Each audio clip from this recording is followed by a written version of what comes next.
आजच सबस्क्राईब करा आणि आपल्या आवडत्या मालिकांचा आनंद लुटा। हे बघा, रिक्षा मालक म्हणून तुम्हाला दंड भरावाच लागेल आणि तुम्ही ह्यांची नुकसान भरपाई द्यावी लागेल। पण साहेब साहेब हा तर अन्याय आहे ना, की मी काहीच चूक केलेली नाहीये। मग उगाच माझ्याशी वाद घालत बसू नका, त्याचा काही उपयोग नाही। तरीही परमनंट लायसन नसताना रिक्षा चालवण्याचा दंड लावत नाहीये तुम्हाला, पण नुकसान भरपाई द्यावी लागेल।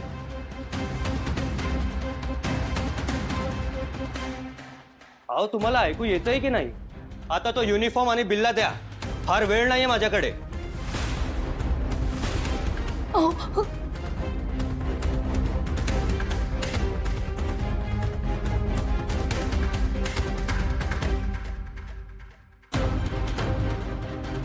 ठीक आहे।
आणि या वयात जे काम करावं असं मला अजिबात वाटत नाही लक्ष्मी।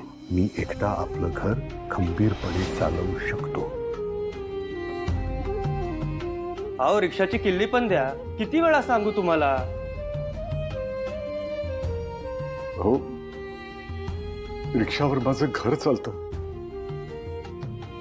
आणि माझ्यावर अजून खूप जबाबदाऱ्या आहेत, त्यामुळे मला या कामाची गरज आहे।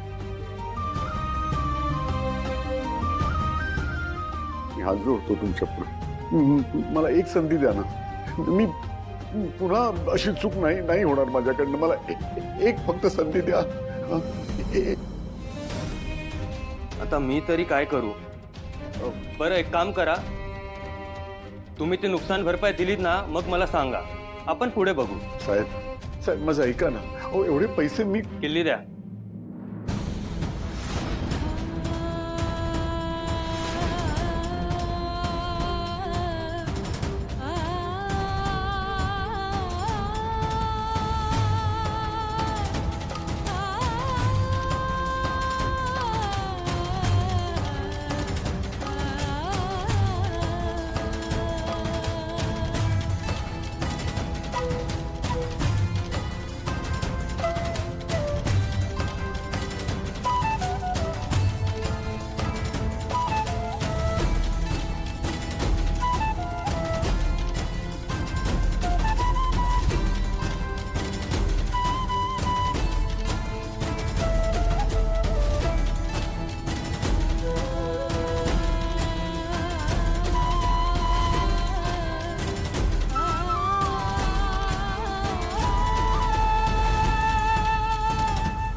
शेवटी माझ्या आईलाच माझी काळजी।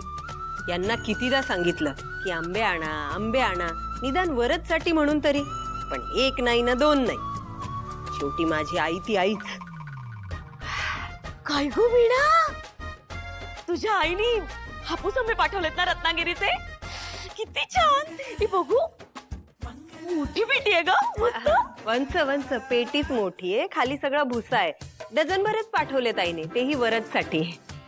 असं काय वीणा, अगं आपल्या घरात किती माणसं आहेत, किमान प्रत्येकाला एक एक आंबा येईल एवढं तरी द्यायला पाहिजे होते ना। आणि तुला तुला माहिती ना माझ्या सानवी आणि सातवीला किती आवडतो हापूस आंबा आणि आमरस तर म्हणजे आणि यांना तर म्हणजे काय विचारूच नकोस तू. हो ना. मी काय म्हणते 4 आंबे तरी देशील ना मला घरी? वत्स, आईला परवडतील ना तेवढेच आंबे पाठवलेत तिने. पाठवलेत ते काय कमी आहेत? कमीच आहे ते. अगं निदान खाल्ल्यासारखे तरी वाटायला हवेत ना. काय हे अर्धे कच्चेच आहेत. हो ना, 4-5 दिवस तरी लागतील पिकायला. झळलं मेलं लक्षण. म्या काय म्हणते इना वहिनी, ते आंबे आरती, आलीस तू? होय बहिणी, दमलीस का ग? नाही नाही दमणार कशाला? लई कामाची सवय हाय मला. आंबे आले. काय करताय तुम्ही दोघं? एखाद्याच्या बोलण्यावरनं त्याला चिडवू नये एवढं साधंही कळत नाही का तुम्हा दोघांना? काय वीणा, एवढीशी मस्करी तर केली तिने, त्यात काय एवढं? पण ज्याची गंमत करताय त्याला वाईट वाटू शकतं ना, मग ती न केलेलीच बरी. कोणाला वाईट वाटतं इथं? हा कुणाला? आम्हाला नाही वाटत वाईट. वंस, बस करा हो. काय चिडवताय तिला? काय वाईट केलंय तिने तुमचं? जाऊ देव विनावेनी, मला काय नाही वाटत.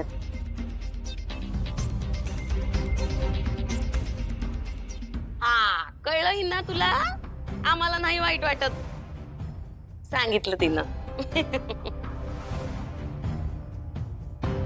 विनावेनी, ते म्हणतात बघा, रिकामं डोसकं म्हणजे सैतानाचं घर असते. खोटं नाही नाही, ते खरंच आहे. नाही म्हणजे एखादीनं घरात पोराबाळांचा अभ्यास घेतला असता, घरची कामं बी मग केली असती. पण काय आता जाऊ दे, आपण काय बोलत नाही बाबा. नाही, बरोबरच बोलतेस तू आरती. एखाद्याच्या भाषेवरनं, बोलण्यावरनं त्याला चिडवणं, हिणवणं सोपं असतं अगं.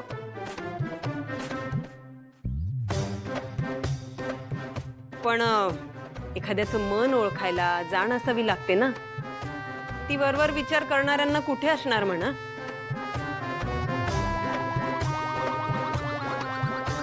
आरती,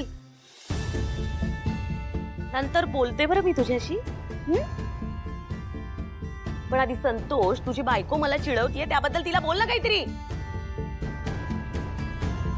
कसं आहे मंगल, आपण जेव्हा दुसऱ्यांची मस्करी करतो तेव्हा दुसरा आपला मस्करी करू शकतो, हे समजून घेतलं पाहिजे आपण. त्यात काय एवढं? हा, तुला मोडेन तुला. बरं झालं, असंच पाहिजे तुला. जा.